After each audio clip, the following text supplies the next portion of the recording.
Halo anak-anak, bertemu lagi di pelajaran ekonomi. Pada pertemuan lalu, kita telah membahas secara tuntas mengenai pendapatan nasional. Nah, pada pertemuan kali ini, kita akan kembali melanjutkan materi kita yang tentunya masih erat kaitannya dengan pendapatan nasional, yakni pendapatan per kapita. Apa itu pendapatan per kapita? Pendapatan per kapita adalah besarnya pendapatan rata-rata penduduk di suatu negara. Pendapatan per kapita didapatkan dari hasil pembagian pendapatan nasional suatu negara dengan jumlah penduduk di negara tersebut, atau secara matematis dapat dirumuskan sebagai pendapatan per kapita sama dengan pendapatan domestik bruto atau PDB atau pendapatan nasionalnya dibagi jumlah penduduk di dalam negara tersebut. Pendapatan per kapita sering digunakan sebagai tolak ukur kemakmuran dan tingkat pembangunan di sebuah negara. Semakin besar pendapatan per kapitanya, maka semakin besar juga kemungkinan negara itu memiliki tingkat pembangunan dan pendapatan rata-rata penduduk yang tinggi.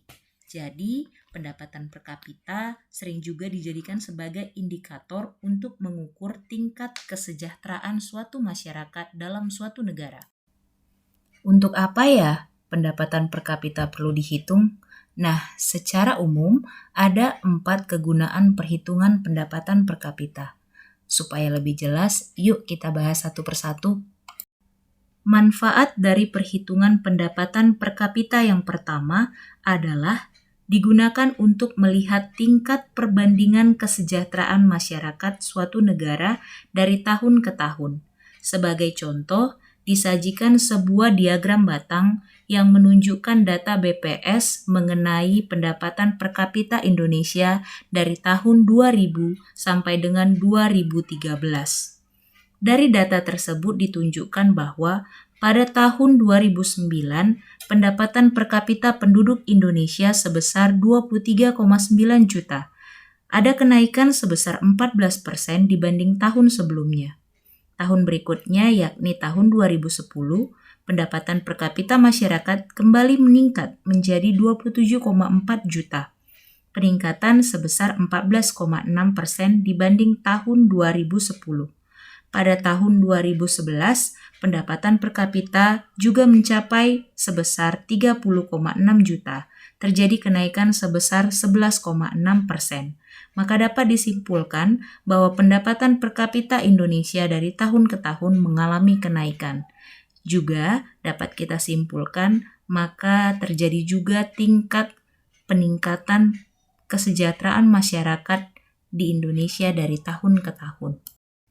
Kegunaan perhitungan pendapatan per kapita yang kedua adalah menjadi data perbandingan tingkat kesejahteraan suatu negara dengan negara lain. Dari data yang disajikan berdasarkan data World Bank, terlihat pendapatan per kapita negara-negara Asia Tenggara di tahun 2018. Pada data tersebut terlihat bahwa pendapatan Singapura menunjukkan pendapatan per kapita tertinggi sebesar 64,6 US dollar. Tetapi Indonesia hanya 3,8 US dollar. Maka dari data tersebut terlihat bahwa pendapatan per kapita Singapura 21 kali lebih besar daripada pendapatan per kapita di Indonesia. Wah, berarti data itu tidak salah karena tingkat kesejahteraan rakyat Singapura memang jauh lebih tinggi daripada kesejahteraan rakyat Indonesia kan? Kegunaan perhitungan pendapatan per kapita yang ketiga adalah menjadikan perbandingan tingkat standar hidup suatu negara dengan negara lainnya. Pada data sebelumnya kita mengetahui bahwa pendapatan per kapita Indonesia adalah 3.000,8 US dollar, sementara Singapura 64.000,6 US dollar. Jadi, jika kamu memiliki pendapatan satu tahunnya 3.000,8 US dollar, maka kamu sudah bisa hidup sejahtera di Indonesia. Tapi, jika kamu pindah ke Singapura dengan pendapatan rata-rata 64.000,6 US dollar, padahal kamu hanya mendapatkan penghasilan 3,8 US dollar per tahun, apakah bisa hidup sejahtera ya? Maka Bank Dunia menggolongkan 4 golongan negara berdasarkan perbandingan tingkat standar hidupnya berdasarkan pendapatan per kapita yang diterimanya setiap tahun, yaitu pendapatan tinggi, pendapatan menengah ke atas, pendapatan menengah ke bawah, dan pendapatan bawah. Lalu saat ini Indonesia berada di golongan keberapa ya? Mari saksikan video berikut. Dalam laporan Bank Dunia tanggal 1 Juli 2020 kemarin, status Indonesia telah naik dari lower middle income country menjadi upper middle income country. Gross national income per kapita Indonesia naik menjadi $4.050 dari posisi sebelumnya $3.840. Kenaikan status ini harus kita syukuri dan kita perlakukan sebagai sebuah peluang agar negara kita, Indonesia, bisa terus maju, melakukan lompatan kemajuan agar kita berhasil menjadi negara berpenghasilan tinggi dan berhasil keluar dari middle income trap. Dan manfaat perhitungan pendapatan per kapita yang terakhir adalah menjadi data untuk mengambil kebijakan di bidang ekonomi. Sebagai contoh, di Indonesia, saat ini Kementerian Perindustrian telah mengambil langkah untuk menargetkan pendapatan per kapita di Indonesia pada tahun 2045 dengan menggalakkan program Industri 4.0. Dan negara-negara apa saja ya di dunia yang mendapatkan pendapatan per kapita tertinggi? Bagaimana pendapatan per kapita tertinggi diperoleh negara tersebut? Mari kita simak video berikut. 7 negara paling kaya di dunia.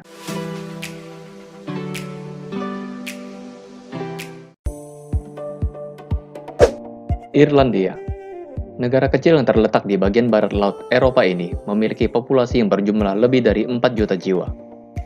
Sempat mengalami krisis pada tahun 2008, anggota dari Uni Eropa ini melakukan beberapa langkah reformasi di bidang politik, di antaranya pemotongan upah sektor publik dan restrukturisasi sektor perbankan, yang dimana hal tersebut membuat ekonomi negara tersebut pulih, bahkan makin tumbuh dengan pesat. Selain itu, tingkat pengangguran di negara ini termasuk yang paling rendah. Pendapatan negara ini sebagian besar didapatkan dari kegiatan keuangan dari perusahaan multinasional yang beroperasi di Irlandia.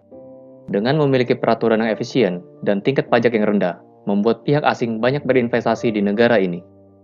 Irlandia mempunyai pendapatan per kapita sebesar $69.374. Uni Emirat Arab.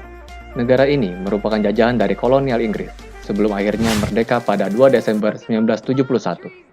UEA merupakan sebuah negara federasi dari 7 emirat yang kaya akan minyak bumi, di mana 7 persatuan emirat ini adalah Abu Dhabi, Ajman, Dubai, Fujairah, Ras Al Khaimah, Sharjah, dan Al Quwain, dan kedudukannya yang strategis menjadikannya sebagai tempat persinggahan ekspor dan impor minyak dunia. Pariwisata adalah salah satu sumber penghasilan utama di UEA, dengan adanya sejumlah hotel yang paling mewah di dunia di negara ini. UEA mempunyai pendapatan per kapita sebesar $72.419.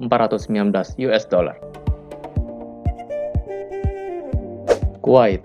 Negara yang berlokasi di pesisir Teluk Persia, Timur Tengah ini merupakan salah satu negara muslim terkaya di dunia dengan pendapatan per kapita $73.817.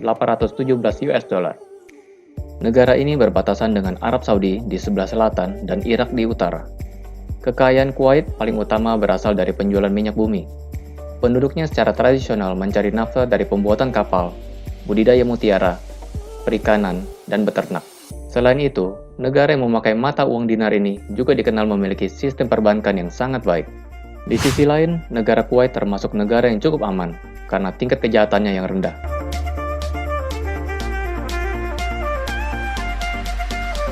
Brunei Darussalam. Ekspor minyak mentah dan gas bumi merupakan sumber pendapatan dan menjadi penyumbang terbesar bagi Brunei Darussalam, yang memiliki pendapatan per kapita sebesar $79.710. Namun setelah merasakan dampak dari rendahnya harga minyak dunia, negara yang diperintah oleh Sultan Hasan Bolkiah ini mendorong masyarakatnya untuk melakukan penghematan yang tidak biasa, yaitu mengurangi pengeluaran di sektor publik secara substansial. Semua warga negara Brunei juga mendapatkan layanan kesehatan dan pendidikan yang gratis, dan mendapatkan bantuan pangan dan rumah.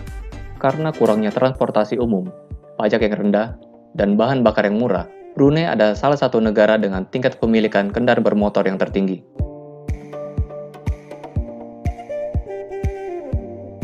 Singapura, bersih dan maju. Mungkin itu yang terlintas dalam pikiran kita jika kita mendengar negara Singapura. Negara yang terletak di ujung selatan semenanjung Malaya ini hanya memiliki luas sebesar 716 km persegi dengan jumlah penduduk sekitar 5 juta jiwa. Economist Intelligence Unit dalam Indeks Kualitas Hidup menempatkan Singapura pada peringkat 1 kualitas hidup terbaik di Asia. Sebagai salah satu pusat keuangan dan pusat perdagangan penting di kawasan Asia, letaknya yang strategis menjadikan negara ini menjadi salah satu kawasan transit tersibuk di dunia. Pendapatan negara ini berasal dari pengolahan bahan impor dan ekspor, terutama pada industri manufacturing. Walaupun Singapura termasuk negara dengan biaya hidup termahal di dunia, sangat banyak wisatawan yang datang berkunjung untuk menikmati kenyamanan dan kebersihan dari negara ini.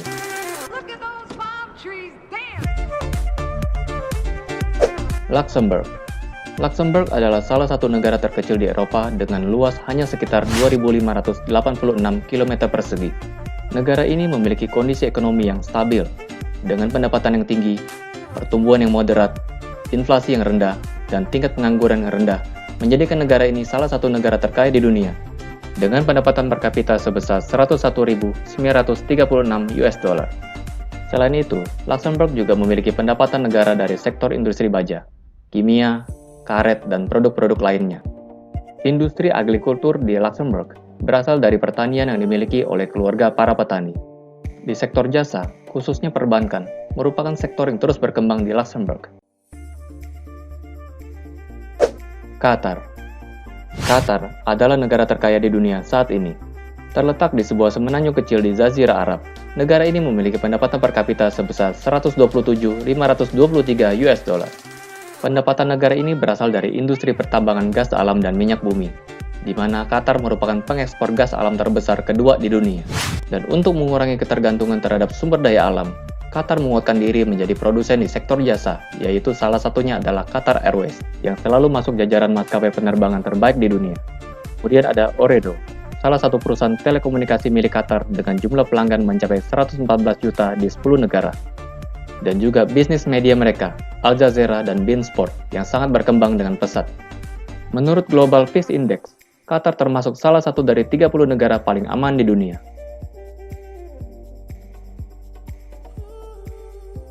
Demikianlah 7 negara terkaya di dunia versi on the top. Nah, jadi dari pelajaran kita hari ini dapat kita simpulkan bahwa tinggi rendahnya pendapatan per kapita di suatu negara dipengaruhi oleh jumlah pendapatan nasional dan jumlah penduduknya. Meskipun pendapatan per kapita merupakan indikator yang digunakan secara luas untuk mengukur tingkat kesejahteraan suatu masyarakat, indikator ini juga memiliki kelemahan karena hanya memberi indikator rata-rata. Contohnya, ada 2 negara, yaitu negara A dan negara B. Negara A berpendapatan per kapita sebesar 1.200 US dollar dan negara B berpendapatan per kapita sebesar 1.800 US dollar. Pertanyaannya, apakah penduduk di negara B lebih makmur daripada negara A? Jawabannya belum tentu. Mungkin saja pada negara B sebagian besar pendapatannya hanya merupakan pendapatan rata-rata dari 20 pengusaha kaya dan masyarakat hanya merupakan buruh dari 20 usahawan tersebut. Sedangkan pada negara A, pendapatan per kapita benar-benar milik semua masyarakat. Misalnya pendapatan tersebut terbentuk dari usaha industri rumah tangga yang dijalankan oleh sebagian besar penduduk negara A. Dari contoh 2 negara A dan B tersebut menggambarkan pentingnya pendistribusian pendapatan nasional dalam mengukur tingkat kesejahteraan suatu masyarakat di negara. Maka, distribusi pendapatan harus direncanakan sedemikian rupa agar benar-benar menghasilkan pembagian pendapatan yang adil dan merata sehingga kesejahteraan dirasakan oleh seluruh masyarakat, tidak sebagian masyarakat saja. Demikian pelajaran kita hari ini. Sampai jumpa di pertemuan selanjutnya. Salam sehat, tetap semangat belajar.